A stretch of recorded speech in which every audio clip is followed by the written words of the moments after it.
Hello and welcome to this week's episode. We're going to be taking a look at cinnamon. The cinnamon tree is an Asian evergreen member of the laurel family. It has brown papery bark and leather leaves. Yellow flowers appear in the summer, followed by purple berries. The best cinnamon is grown in Sri Lanka. Cinnamon is a tropical tree that is not suited to propagation in most parts of the northern hemisphere, and nor does it enjoy being grown in a pot. It is best to buy it. History and folklore. Cinnamon is a much beloved spice with a long and rich history. It was mentioned in Chinese books on healing more than 4,000 years ago. It was also used in Egypt and Europe. In Egypt, it was part of a mix of herbs and spices that were used to fill the body cavities during mummification. In Europe, it was such a hit that it was one of the sparks of the age of exploration.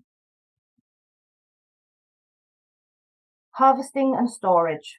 Cinnamon sticks, popularly used for flavouring cider or ground and mixed with sugar for a variety of uses, are formed from the bark. The leaves and buds also contain volatile oils and fragrance, and oil can be extracted from any of these. The oil obtained from the leaf is not as strong and also not as likely to cause skin irritation. Household use. Add cinnamon to potpourri. Ground cinnamon sprinkled in cabinets will discourage bugs from entering. Cinnamon in Magick. Cinnamon is associated with the element of fire and the sun. It can be added to any spell to speed up the action. Cinnamon is commonly used in incense. It smells really good and fills the room with a warm, comfy feeling, especially nice on cold winter days. It can be burned to sanctify an area or object, to increase the spiritual mood, to aid in healing spells, or in healing in general. This is appropriate for burning right in the sick room, and also to enhance the male libido. The oil may be used to anoint objects during blessing and protection rituals. Be sure to dilute this heavily with a carrier oil if it's going to touch your skin. Cinnamon and cinnamon oil can be used in love spells and to make charms to draw love, happiness, and money. Those cinnamon-scented brooms you can buy at the gift shops can be charged to bring these things to your household and hung somewhere up near a door. If you are in need of some quick cash, make a bowl out of cinnamon clay, write the amount of money you need on a piece of paper and place it in the bowl with a few coins as an offering of good faith. When you get the money, bury the paper and the coins in the yard, and your bowl is ready for your next money request. Other herbs that enhance cinnamon's money-drawing properties are cloves, cardamom, nutmeg, and ginger. Healing attributes. Cinnamon is great for upset stomachs, including car sickness and morning sickness, and digestive problems, including gas, vomiting, and diarrhea.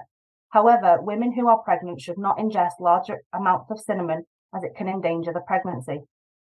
Cinnamon gum can be very effective for morning sickness without the dangers of actually ingesting cinnamon tea. People with ulcers should also avoid ingesting cinnamon as it can irritate them. Again, chewing cinnamon gum occasionally is a reasonable alternative and effective against mild stomach upset, like that associated with morning sickness. Don't overdo it though, as over-chewing cinnamon gum can deaden the nerves of the mouth and cause inflammation. It is called for in teas and other healing beverages when warming effect is desired. It is also useful in a combination as it stimulates the action of other herbs. A cup of cinnamon tea after dinner is said to stimulate digestion and help regulate blood sugar. Cinnamon should not be applied topically as it is considered a dermal toxin and is extremely irritating to mucous membranes in particular. Cinnamon oil, however, not essential oil, can be applied to toothache to deaden the pain, much like clove oil, but is not as effective as clove oil. Culinary use. Cinnamon is a common spice in the kitchen, often used in combination with sugar. It is especially tasty with apples and orange squashes, such as pumpkin and acorn squash. It is an important mulling spice, great in cider and wine. For an exotic flavour, try coating your chicken with cinnamon, no sugar, and browning it before adding stewed tomatoes and chopped peppers. Heat and serve over rice. It's an important spice for savoury dishes in India, Morocco, and Greece. Also, try adding cinnamon and cayenne to your hot cocoa for a Mexican flair. Thanks for joining us on today's episode. We hope you learned something new. Please like, subscribe, and ding the bell so you don't miss future uploads.